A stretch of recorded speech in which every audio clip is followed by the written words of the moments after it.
Time now for... Johnny Dollar. I have your call to Universal Adjustment Bureau in Hartford. Oh, thank you, operator.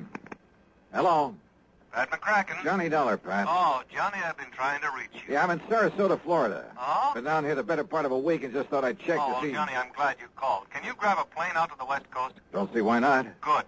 Your contact will be Arthur at Western Maritime and Property, office in Beverly Hills. Got it. What's it all about, Pat? Piracy, according to him. What was that? You heard me.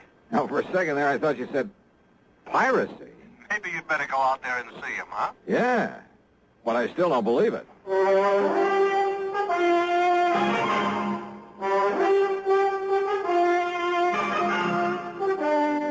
Bob Bailey in the exciting adventures of the man with the action-packed expense account, America's fabulous freelance insurance investigator. Yours truly, Johnny Dollar.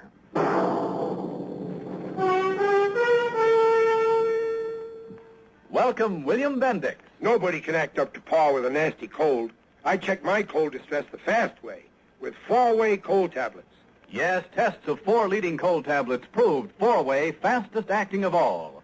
Amazing 4-way starts in minutes to relieve aches, pains, headache, reduce fever, calm upset stomach, also overcomes irregularity. 4-way's the fast way to relieve those cold miseries. Then you feel better quickly. 4-way cold tablets, only 29 and 59 cents. Now, a word about another fine product of Grove Laboratories. Does dandruff dull your hair, leave scalp itchy? Get Fitch Dandruff Remover Shampoo and get rid of unsightly dandruff in 3 minutes. 3 minutes with Fitch regularly is guaranteed to keep embarrassing dandruff away forever. Apply Fitch before wetting hair, rub in 1 minute. Add water, lather 1 minute. Rinse 1 minute. Every trace of dandruff goes down the drain. 3 minutes with Fitch, unsightly dandruff's gone. Fitch can also leave your hair up to 35% brighter. Fitch Dandruff Remover Shampoo. And now, Act 1 of yours truly, Johnny Dollar.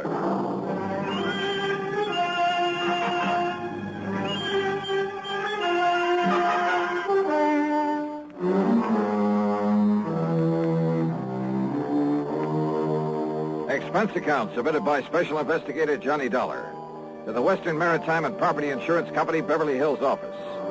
Following is an account of expenses incurred during my investigation of the Baldero matter.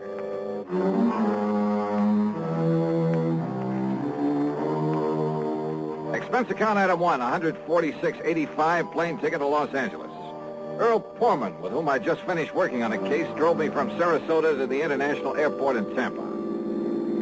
Well, I don't know why not, Johnny. Oh, are you kidding? In this day and age, a bunch of bearded gorillas stripped to the waist, bandanas wrapped around their heads, waving cutlasses. I didn't say that, Johnny. And Long John Silver, I suppose, leading the boarding party. Oh, Earl, that kind of stuff went on a couple of 100 years ago. Sure. But do you remember that palatial yacht that was boarded and taken over just off San Salvador about a year ago? Well, yes. Convicts from a prison colony on the island of Isabella.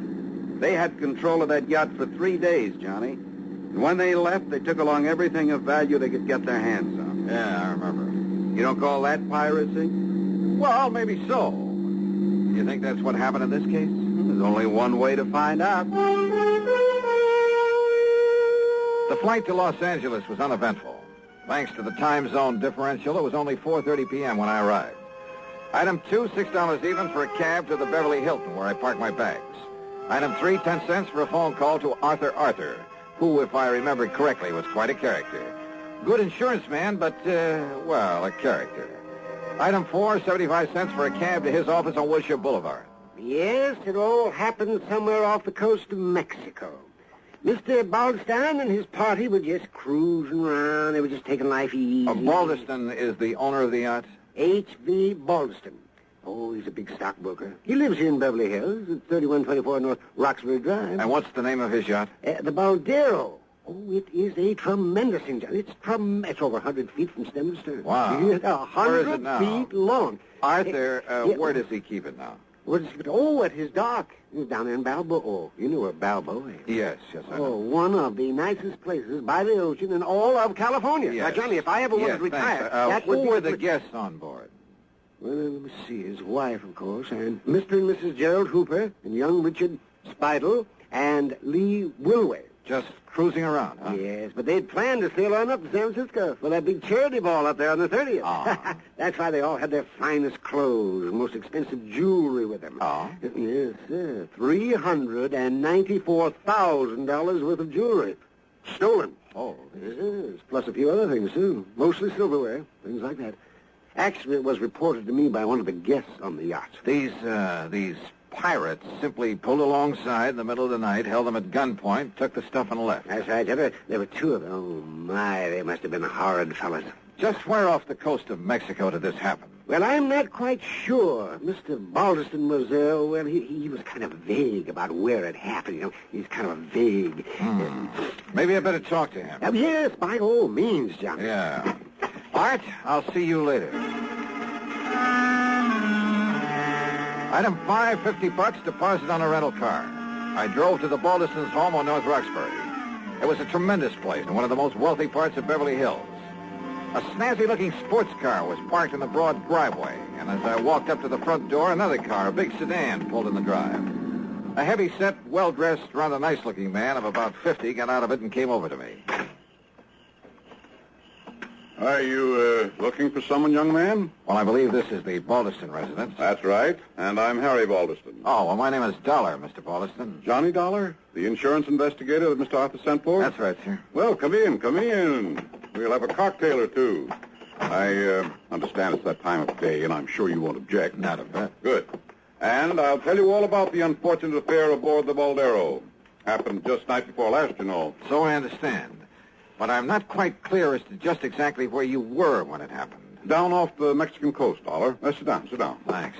Yes, it took us nearly 12 hours to get back to Balboa. And at 11 knots, well, you can figure it out for yourself. Mary Lee. Yes, Harry? Come on down, dear. I want you to meet Mr. Johnny Dollar. Oh, all right, dear. Now, I'll pour us a drink and tell you all about it. So he poured. His wife joined us, and we talked. But I'm afraid I didn't learn much more than I already knew. They'd both been asleep when it happened. The so-called pirates had come aboard very quietly. Both they and their guests had been held in their respective cabins by one of the men while the other gathered the loot. The men had worn long oilskin raincoats, had nylon stockings pulled over their faces to conceal their identity. Only one of the guests, Lee Wilway, had even seen the boat they'd used. Baldeston never did tell me definitely where it happened. And the more I listened, the more suspicious I got. Yeah, suspicious of him. Act 2 of yours truly, Johnny Dollar, in a moment. There goes a treasure car. There goes another. And another. And one of them may be your car.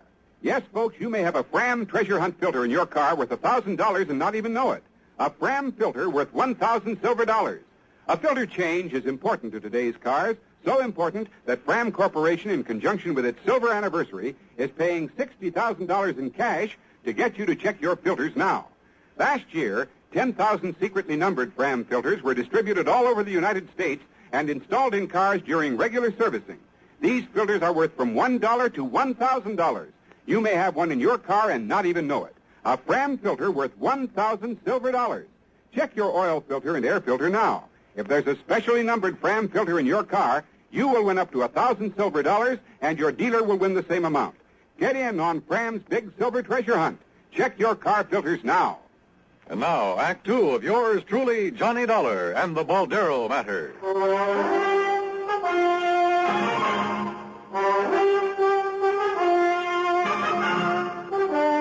Well, Dollar, it was hard to tell just where we were. I keep an engineer on board, and he'd been at the wheel most of the day. But you were anchored for the night. That's right. You see, we were just killing time until it was time to head north to San Francisco and that charity ball the ladies wanted to go to. Yes, the charity ball. And after waiting 2 months, now I suppose we'll just have to forget it with all our jewelry gone. Didn't you check your position to find your way back to Balboa? Just headed east, then followed the shoreline. You say that one of your guests... Incidentally, I want to check with them. Oh, by all means. I'll give you their addresses. Yes, there may have been details that we've forgotten, overlooked. After all, we were a bit upset over what had happened. And probably more than a little confused. Well, I know I was. You said that one of your friends got a look at the boat these men used. Yes. Lee Wilway ran up on deck. Of course, it was dark and there was some fog, but Lee said it was a black boat. Well, now you A can't... long black speedboat. Maybe.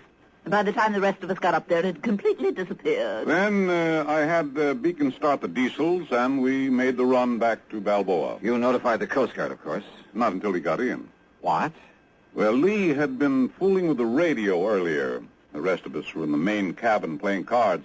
And, when we tried to send out a call, the transmitter wouldn't work. Where'll I find this Lee Wilway? Here, I've written down the address for you. And our other guests, too. Mr. and Mrs. Hooper and Richard Spidle. Thank you. Now, Mr. Dollar... Mr. Baldeston... Yes? I'll see you later. Yeah, there was something very funny about this whole thing. But I wasn't quite sure just what. I checked with Mr. and Mrs. Hooper. Elderly, very quiet and dignified. Their story was the same as the Baldestons. Except in one thing. They weren't at all sure it had taken them any 12 hours to get back to port. I drove to the address of Lee Wilway. It was a small apartment below Wilshire. After all, if Lee was the only one awake and alert enough to have taken a good look at the pirates in their boats. Yeah, and what about the yacht's radio that wouldn't work after Lee had spent the evening fooling with it? Yes? Oh, I beg... Well, that is, I'm looking for Lee Wilway. I'm Lee. Who are you? Believe me, Charles of the Ritz would have been proud of this one. A living doll.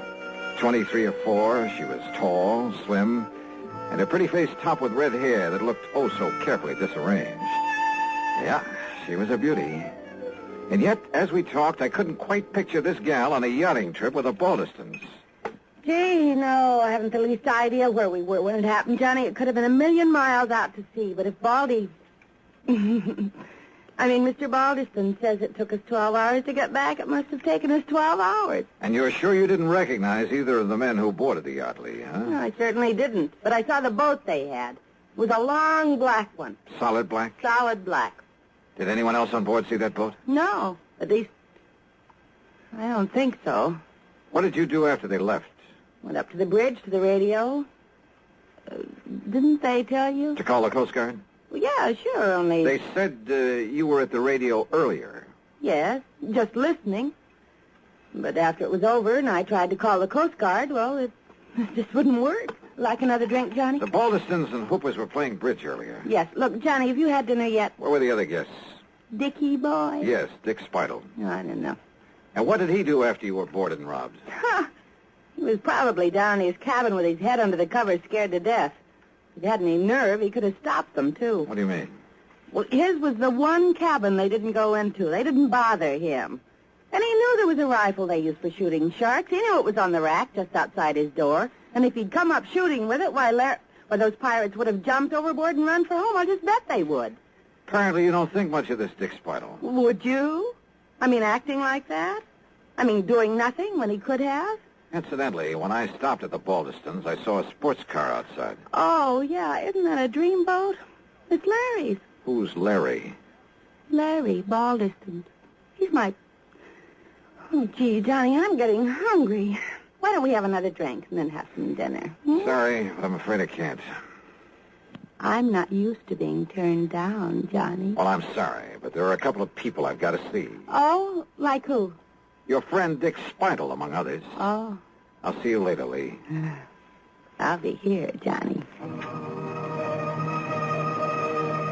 I guess I'm not as familiar with the streets of Los Angeles as I thought. It took me over half an hour to find Spidle's apartment. It was one of those ultra-swank affairs just off Sweetser Avenue below the famous Sunset Strip. I parked under a big palm tree. Then, as I backed out of my car, another one roared up and stopped behind me. The glare of the headlights partly blinded me. Just a minute, you. Ah? Johnny Dollar, huh? That's right. Who are you? Here. Oh!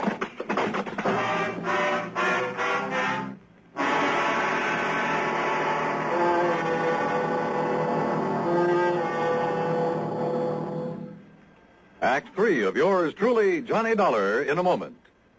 Ever have trouble sleeping nights because of acid indigestion, heartburn, or gas? Then remember, for acid indigestion, nothing but Tums works so fast to make you feel so good so long. Tums work fast. Get rid of the burning excess acids that won't let you sleep. In a matter of seconds, you begin to feel better, and Tums Relief stays with you. You relax, go to sleep pleasantly, because Tums bring complete relief. Get rid of burning excess stomach acids completely.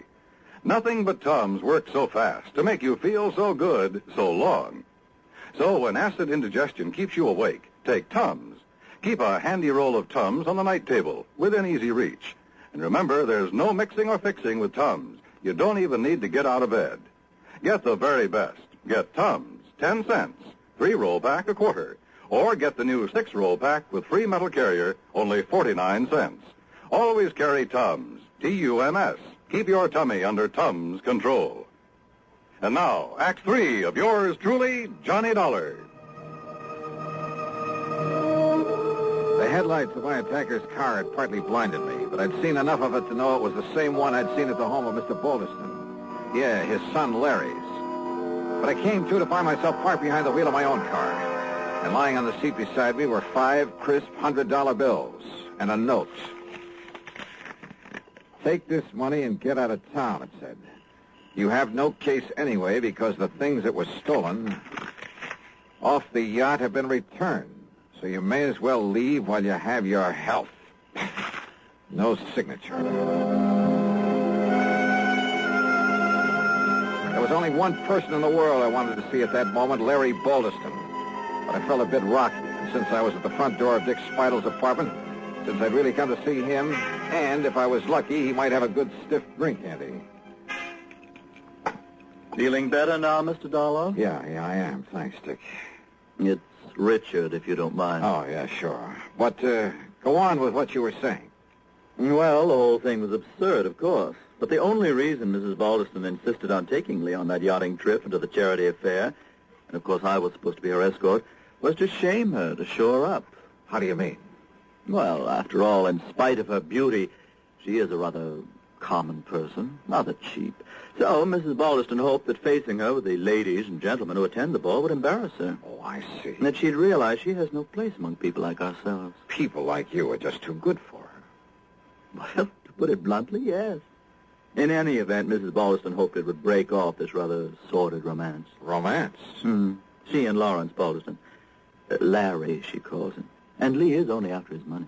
But I take it Larry got wind of this little plan. Lawrence said that he would prevent its being carried out if it was the last thing he ever did.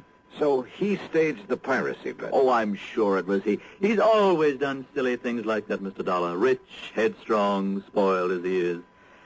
So when I heard the noise up on deck, I simply locked myself in my cabin and refused to budge when he and whoever he had helping him boarded the yacht. All because you were scared? I beg your pardon. Thanks a lot, Dick. It's Richard. You've been a lot of help. Oh, and incidentally... Yes? You think Lee Wilway was in on it, too? That's why she spent so much time on the ship's radio earlier in the evening? Indubitably, so that she could guide him to the yacht in his speedboat. His speedboat, of course, has all sorts of radio equipment aboard. What color is that speedboat? Mahogany. Why? Lee said the pirates were using a solid black boat. Which simply proves she was onto his plan. What do you mean? Well, the wench was lying, that's all. Maybe you're right. Thanks, Dick.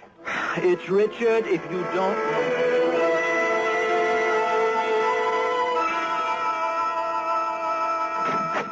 Oh, Mr. Dollar, do come in. Thank you, Mrs. Balderston. My husband's on the telephone talking to the engineer of our yacht down in Balboa. Oh. And what do you think has happened? I think I can guess. That's fine. Just stay on watch, and I'll be back down there to pick those things up in the morning.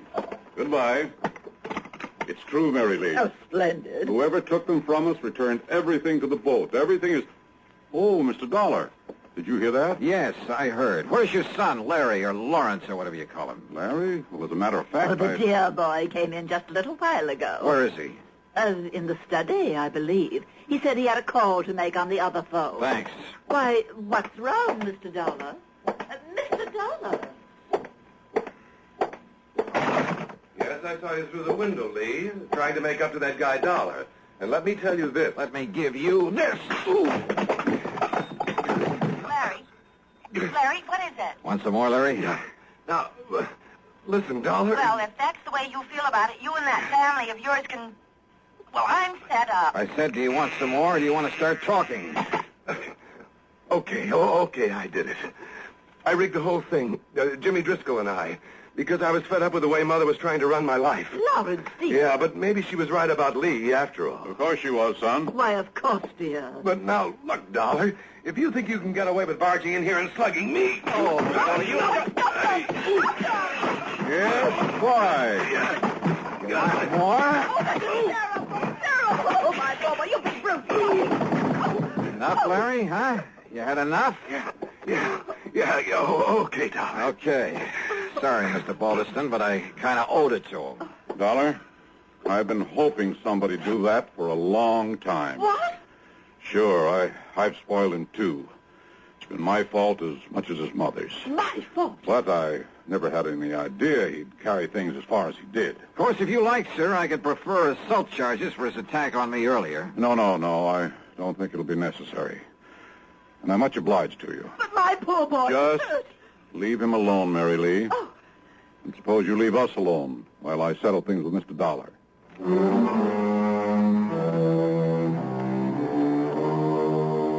Fee on this case? Forget it. The $500 that Larry mistakenly tried to bribe me with, plus a nice fat check for Mr. Balderston, well, much as the thought of it hurts me, let's forget the expense account, too. Okay? Okay. Yours truly, Johnny Dollar.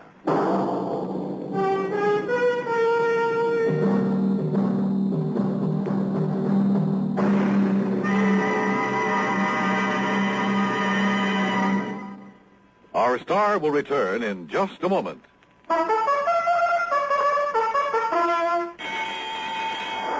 Hey, who's gonna win the Thoroughbred Kentucky Club's Thoroughbred? Who's gonna win that horse and make it pay? Lots of money, well, Kentucky Club. Pipe Tobacco has to find a winner. So the horse is here, the time is near. Get your entry blank today.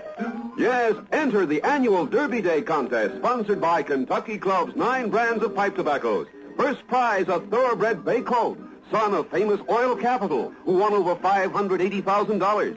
Jockey Ted Atkinson helped select this prize colt. You name him and he's yours. He could win a fortune for you. Get Kentucky Club Derby Day contest entry blanks free at tobacco counters now. Hey, who's gonna win the Thoroughbred Kentucky Club's Thoroughbred? Who's gonna win that horse and make it pay? Lots of money, well, Kentucky Club. Pipe Tobacco has to find a winner. So the horse is here, the time is near. Get your entry blank today. Now, here's our star to tell you about next week's story. Next week? Oh, wait a minute. Belated congratulations to station WGLS in Beckley, West Virginia on its 20th anniversary. Next week, I really go fishing.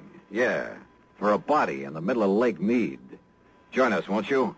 Yours truly, Johnny Dollar.